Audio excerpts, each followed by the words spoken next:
Hello সবাইকে, আমার নতুন আরেকটা ভিডিওতে তোমাদের সবাইকে জানাই ওয়েলকাম। 2রা অগাস্ট ছিল ফ্রেন্ডশিপ ডে। প্রত্যেক বছরই ফ্রেন্ডশিপ ডে সেলিব্রেট করি, তো এই বছরও কেন বাদ যাবে। তার মধ্যে তো এই বছর একটু বেশি স্পেশাল, কারণ আমরা ছোট থেকে এতগুলো বছর একসাথে কাটিয়েছি স্কুলে। একসাথে স্কুলের বেঞ্চে হাসি মজা, ম্যামদের কাছে বকা খাওয়া, সব কিছু শেষ করে কিন্তু 10টা বছর কখন মুহূর্তের মধ্যে কেটে গেল বুঝতেই পারিনি। 1 বছরের মধ্যে কিন্তু 10টা বন্ধু বানিয়ে ফেলা খুবই ইজি, আর এটা কোনো বড় ব্যাপার নয় এখনকার জেনারেশনের কাছে। কিন্তু একটা বন্ধুকে 10 বছর ধরে রাখাই হচ্ছে আসল। এটা অনেকেই পারে না, কিন্তু যাদের আছে তারাই বোঝে তাদের মূল্যটা কতটাই। এই 10টা বছরে কিন্তু শুধুমাত্র বছরের হিসেব নয়, এর সাথে জড়িয়ে আছে আমাদের একসাথে হাসি কান্না স্মৃতি।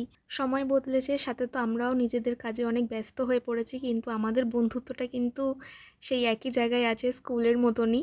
বন্ধুত্বের তো কোনো মেয়াদ হয় না ঠিকই, কিন্তু এই 10টা বছর কাটানো আমাদের যে মুহূর্তগুলো, সেগুলো কিন্তু আমার জীবনে কাটানো সব থেকে ভালো সময়গুলো সেগুলোই। ফ্রেন্ডশিপ ডে তো সব দিনই পালন করা যায়, ওরকম নির্দিষ্ট কোনো দিন হয় না, তবে আমরা সব বন্ধুরা মিলে এই দিনটাকে একটু সেলিব্রেট করার চেষ্টা করি, সবাই একসাথে আড্ডা মজা যাতে হয়। তো প্রত্যেক বছরের মতন এই বছরও তাই করেছি। ফার্স্টে তো আমরা একটা কেক নিয়ে এসেছি, তারপরে কেকের মধ্যে কিন্তু বিডসগুলো দিয়ে আমরাই ডেকোরেশন করে নিয়েছিলাম। সেই বিডস দিয়ে কিন্তু আমাদের ফ্রেন্ডশিপ ব্যান্ডও হয়ে গিয়েছিল, সাথে কার্ড বানানোও হয়ে গিয়েছিল। প্রত্যেক বছরই সবাই সবাইকে টুকটাক কিছু গিফট করি, তো এই বছরও সবাই সবার জন্য গিফট নিয়ে এসছে।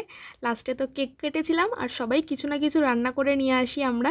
তো চলো দেখা হচ্ছে নেক্সট ভিডিওতে, আজকের জন্য এতটুকুই, টাটা।